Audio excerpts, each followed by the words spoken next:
E aí, pessoal, beleza? Rapaziada, vamos iniciar os nossos trabalhos nessa terça-feira falando sobre o Los Angeles Lakers. Ontem, a temporada do Lakers terminou, né, de forma oficial.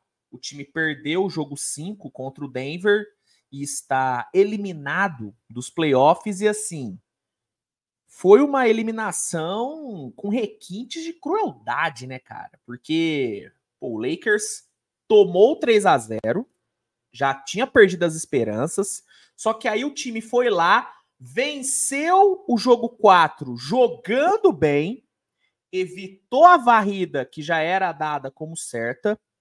O torcedor, por conta dessa vitória, criou a expectativa, criou a esperança de uma possível virada, o que nunca aconteceu na história, né? Nunca vimos um time virar um 3-0, mas o torcedor do Lakers acreditou que poderia depois da vitória no jogo 4. Ontem, o time vinha fazendo um jogo muito bom, só que aí, no final, o Jamal Murray apareceu e acabou com os sonhos, acabou com as esperanças do torcedor do Lakers, né? O Jamal Murray, que já tinha metido um game winner na série, meteu mais um, e aí acabou com a temporada, né? Então, foi uma eliminação dolorida pro torcedor, imagino, né? Que tenha sido bem dolorida. Até porque, velho, ainda teve o fator de que o Lakers esteve à frente no placar por muito mais tempo do que o Denver. E eu não falo nem só no jogo de ontem, mas durante toda a série. Então, foi foda, cara. Foi foda. Acredito que o torcedor do Lakers não deve ter acordado muito bem. Só que, velho, não adianta ficar reclamando. Não adianta ficar reclamando, não adianta ficar lamentando, melhor dizendo. O time tem que pensar no futuro, velho. Tem que pensar no futuro. Agora é bola pra frente. E o time tem que se planejar para off-season. E vai ser uma off-season complicada. O Lakers vai ter que tomar muita decisão. Muitas decisões difíceis nessa off-season. A diretoria que fez um trabalho bem questionável nessa temporada, vai ter que trabalhar muito, vai ter muito trampo na off-season. E parece que os trabalhos já começaram. Rapaz, a diretoria parece que já começou a trabalhar, já começou a planejar a próxima temporada do Lakers. Né? Os caras nem esperaram o corpo esfriar, né? Já começou a trabalhar. E aí, velho, o Shams Charania, do The Athletic, ele soltou um relatório logo depois da eliminação, contando um pouco dos bastidores do Lakers, né, e falando sobre algumas decisões que a franquia deve tomar nos próximos meses. E aí, nesse vídeo, eu quero comentar sobre algumas coisas que o Charania contou nesse relatório. Antes, só peço para que você deixe seu like, que é muito importante, ajuda demais no engajamento. E se não for inscrito, se inscreva para mais conteúdo, tá bom? Vamos lá, vamos começar já com um dos principais pontos do relatório do Charania, que foi a questão LeBron James e o seu futuro. De acordo com o artigo, o LeBron deve jogar por mais 2 anos na NBA antes de se aposentar. O LeBron ele tem uma player option de 51,4 milhões de dólares. Caso ele aceite, ele né, fica no Lakers e tudo. Se ele negar, ele vira free agent. E de acordo com o artigo, o LeBron ele ainda não se decidiu se vai ou não aceitar a player option, mas ele pretende observar as movimentações do Lakers em relação a upgrades no elenco e tudo. E se ele gostar dos movimentos, pode ser que ele resolva permanecer na franquia. O Charania, ele fala que o Lakers está disposto a oferecer um contrato máximo de 3 anos com o LeBron, está disposto a oferecer uma grana alta para ele ficar, porque a franquia considera que ele é parte importante da cultura estelar da franquia e considera que ele ainda pode jogar em altíssimo nível. O LeBron, ele até foi perguntado sobre essa questão da sua player option na entrevista pós-jogo, só que ele não quis responder. Não quis responder, falou que ainda não pensou muito bem sobre o seu futuro, que ele está concentrado na família, né, na sua esposa, nos seus filhos e também nas Olimpíadas. Então o LeBron, ele não quis comentar sobre isso. Então, assim, segundo o relatório, o Lakers deve fazer de tudo para segurar o LeBron, só que aparentemente o Lakers vai ter que convencer o LeBron de que ele vai ter a possibilidade de brigar por título. E aí, cara, algumas coisas que o Lakers deve fazer para meio que seduzir o velho são as seguintes, segundo o Charania. Primeiro, o Lakers quer viabilizar a união de Bronny com seu pai, seja em uma escolha, escolhendo ele no draft, ou contratando ele depois do draft, caso ele não seja selecionado. E o time quer pegar o Bronny. O time está disposto a pegar o Bronny, o que para mim é um erro. Porque beleza, vamos lá. Você pega o Bronny e faz o LeBron ficar. Segura o LeBron. E depois que o LeBron foi embora? E quando o LeBron decidir se aposentar, o que vai fazer com o Bronny? Vai trocar ele? Porque, sim, e eu já falei sobre isso aqui no canal, o Bronny, ele não tá pronto para jogar na NBA. Ele não tá pronto. É só você olhar o tape dele e os números dele em USC. Ele tá longe de estar pronto para jogar na NBA. O Bronny, para mim, ele precisa de pelo menos mais uns 2 anos, de boa lapidação para poder ser útil na NBA. O Bronny, se por acaso o Lakers pegar ele, o Bronny, ele só vai estar talvez no nível para jogar na NBA daqui 2, 3 anos. E aí, pelo que foi falado, o LeBron ele quer jogar mais 2 anos e se aposentar. Então, sim, vale a pena gastar uma escolha num jogador que vai ser zero útil para você, só para ficar com o LeBron, entre aspas, só para ficar com o LeBron? Vale a pena desperdiçar uma escolha? Eu não sei, cara. Sinceramente, eu não gosto dessa ideia. Eu não gosto dessa ideia. Pegar o Bronny só para ficar com o LeBron, eu acho que não é bom pro Lakers e não é bom nem pro Bronny, sabe? Não é bom pro Bronny. Entendeu? Eu acho que o ideal seria ele ser draftado por um time que quer ele, pelas qualidades que ele tem. Entendeu? Então, eu não gosto dessa ideia, cara. Sinceramente, eu não gosto. Não gosto porque é meio que escolher um menino não pelo que ele pode oferecer, mas só para ficar com o LeBron. Entendeu? E o foda é que uma hora o LeBron vai aposentar. E aí o Lakers vai ter um jogador provavelmente cru ainda para a liga e que, sim, vai ter gasto vai ter gasto ativo de draft nele, entendeu? Então, eu não gosto dessa ideia. Sinceramente, eu não gosto dessa ideia. Mas é uma das estratégias que o Lakers aparentemente, né, tem aí para ficar com o LeBron. E a outra é a adição de uma estrela, né? E aí, segundo o relatório, o Trae Young seria o nome do momento lá em Los Angeles, né? Aparentemente, o foco do Lakers é tentar trazer o Trae Young nessa off-season. Isso aqui eu já acho mais interessante, tá? Apesar de eu não achar que o Trae Young é a solução dos problemas do Lakers, eu acho que, por exemplo, o Mikal Bridges ou um Lauri Markkanen resolveriam mais BOs do que o Trae Young, é um movimento interessante, um movimento de impacto e que pode realmente acontecer. Não é loucura imaginar o Lakers trocando pelo Trae Young. O Lakers tem ali umas 3 picks de primeira rodada que pode oferecer. São picks boas.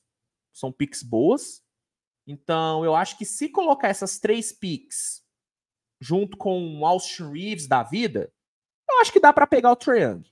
Sinceramente, eu acho que dá para pegar o Trae Young. Então, apesar de não ser o nome que mais me agrada, que mais me brilha os olhos, eu acho que é um movimento interessante e que pode ter um bom impacto. Então, essa ideia do Trae Young, ela me agrada muito mais do que a parada do Bronny. Mas, enfim, é a cabeça dos caras, né? Vamos ver o que o Lakers vai fazer. Mas, assim, resumindo, o Lakers vai fazer movimentos para agradar o LeBron. Parece que essa é a estratégia. Fazer coisas que façam o LeBron querer ficar no Lakers. E aí, selecionar o Bronny e pegar um Trae Young da vida seriam alguns desses movimentos. Seguindo aqui o relatório, o Charania também fala sobre a situação do DeAndre Russell. Né? Muitos torcedores estão aí pedindo a saída do DeAndre Russell. E aí é falado o seguinte no relatório. Há uma grande incerteza sobre o papel ou retorno de DeAndre Russell para o time no ano que vem. O armador, que tem uma opção de jogador, pretende explorar suas opções de mercado, enquanto o Lakers espera ao menos tê-lo como ativo para trocas. Hachimura também não está descartado e até pode haver uma maior predisposição a negociar Austin Reeves. Tudo está na mesa. Sobre isso aqui, eu acho que é o seguinte. Não dá para perder o D'Angelo de graça. Não dá. Apesar dos pesares, apesar dos jogos ruins contra o Denver, ele fez uma temporada regular muito boa. Muito boa. E eu tenho certeza que ele conseguiu ali gerar um certo mercado. Então, o que eu acho que o Lakers tem que fazer aqui em relação ao D'Angelo é renovar com ele para ter ele disponível para troca, para usar ele como moeda de troca. Não renovar para ficar com ele, mas renovar para segurar um ativo para trocas, aí seja no off-season, seja na trade deadline. Mas aí ó, o ponto é que o Lakers não pode perder ele de graça, não pode deixar ele sair na free agency, entendeu? Então, é o que eu faria em relação ao D'Angelo. E sobre a disponibilidade do Reeves, antes da temporada começar, eu era totalmente contra a ideia de trocar o Austin Reeves, tá? Era totalmente contra. Só que hoje, velho, sendo sincero, eu não sou tão contra, não. Não sou tão contra, velho. Eu admito que eu fiquei decepcionado com a temporada do Austin Reeves. Eu esperava uma curva de evolução bem maior. Tá? Eu achei que ele ia subir de patamar, não subiu. Então, eu não sei se eu trocaria, mas hoje eu não sou tão avesso a essa ideia de troca como eu era antes da temporada começar. Então, eu acho que é mais justificável hoje trocar o Austin Reeves do que era na off-season passada. E eu acho que ele tem mercado. Tá? Eu também acho que o Austin Reeves tem mercado. Acho que o Hachimura também tem mercado.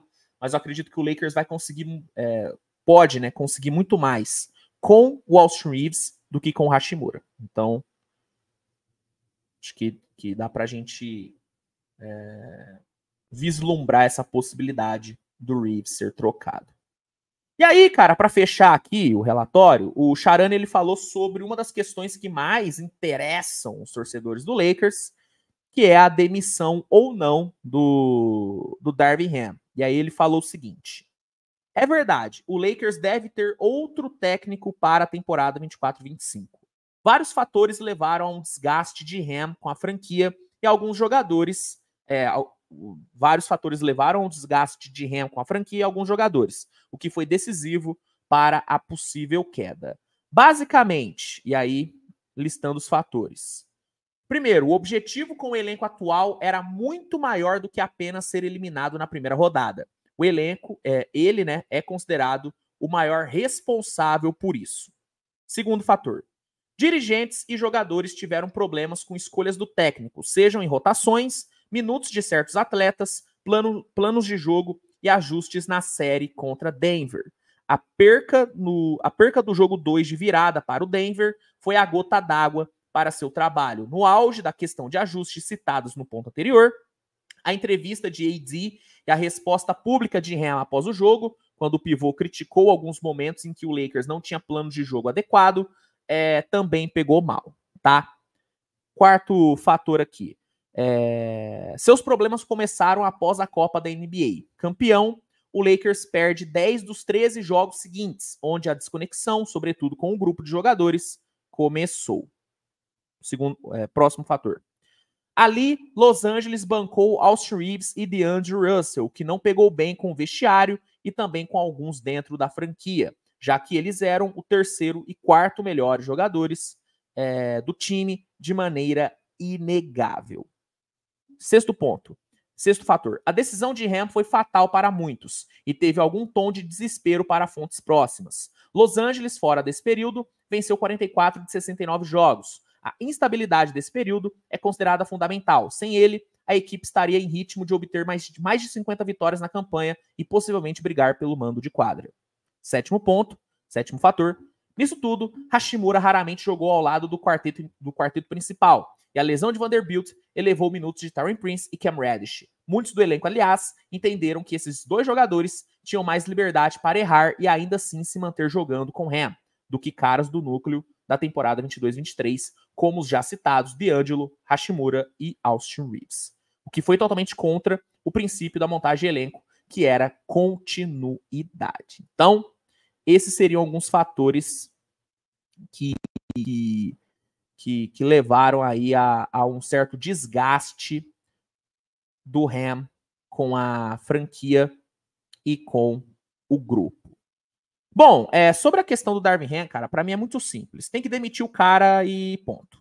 É isso. Já ficou mais do que claro que ele não tem repertório para comandar o Lakers, que ele não tem competência e nem gabarito para comandar um time que tem o tamanho que tem e as pretensões que tem, tá?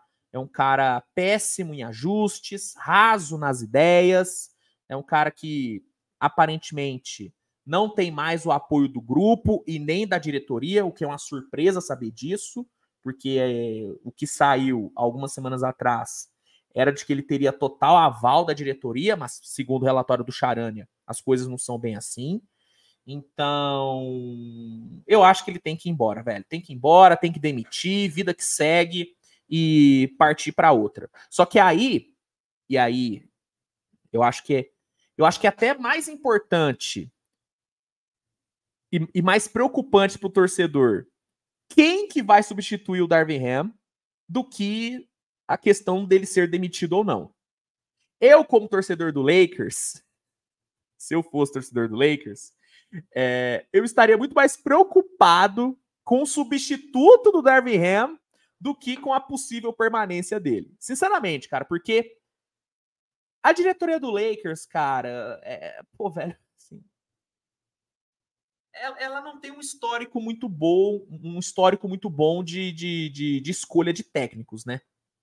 Pô, é só você ver que, pô, pegou o Darvin Ham, antes estava o Frank Vogel, velho. Ah, mas o Vogel foi campeão. Gente, vamos falar a real aqui.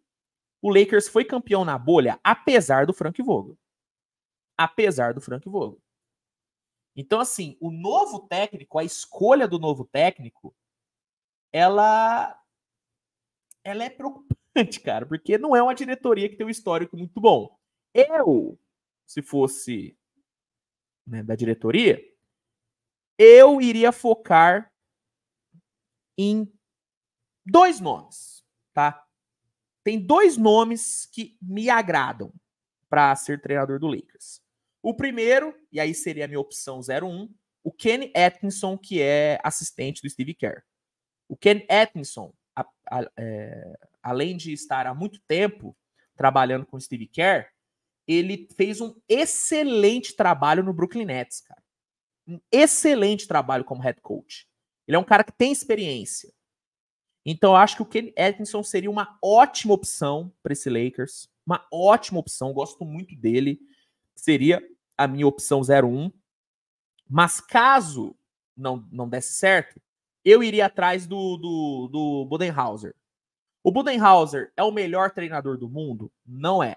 Mas é um cara que tem gabarito, experiência, e o estilo do Budenholzer eu acho que pode casar com o estilo do elenco do Lakers. Eu vejo o Budenholzer fazendo esse time jogar bem. Eu vejo o Budenholzer pegando esse Lakers e fazendo esse time brigar por vaga direta nos playoffs. O que é bem mais do que o Darvin Ham, né, conseguiu fazer, né, no seu período de trabalho. Então, se eu fosse o Pelinka, se eu fosse aí a Jenny Buss, eu iria focar nesses dois nomes. Demito o Darvin Ham, e aí eu ligo pro Ken Atkinson e ligo pro Budenholzer. Tá? São os dois nomes que eu mais gosto. Só que caso não dê certo, aí tem ali um Terry Stotts, que eu acho que poderia funcionar, o Nate McMillan, acho que poderia funcionar. Tem nomes aí. É fazer um bom trabalho de scout. É fazer um bom trabalho de scout. Mas aí o problema é esperar um bom trabalho de scout dessa diretoria, né? É um problema. Mas, enfim, é isso, gente. Esses foram os principais pontos desse relatório que o Charania publicou. Basicamente, o foco do Lakers deve ser manter o LeBron e fazer de tudo para, né, segurar ele, e aí draftar o Bronny e buscar o Trae Young da vida seriam aí as estratégias para manter o LeBron, para convencer o LeBron a ficar. E o outro foco é substituir o Darvin Ham. Esses seriam aí os focos da diretoria do Lakers para essa off-season. Qual que é a sua opinião sobre esses pontos aí que o Charania trouxe no relatório, sobre essas estratégias aí do Lakers? Comenta aí que eu quero saber. Se gostou do vídeo, peço para que deixe seu like, se inscreva no canal, compartilhe com seus amigos. E é isso, gente. Nos vemos mais tarde com mais conteúdo. Um grande abraço e até a próxima. Tchau, tchau, turma.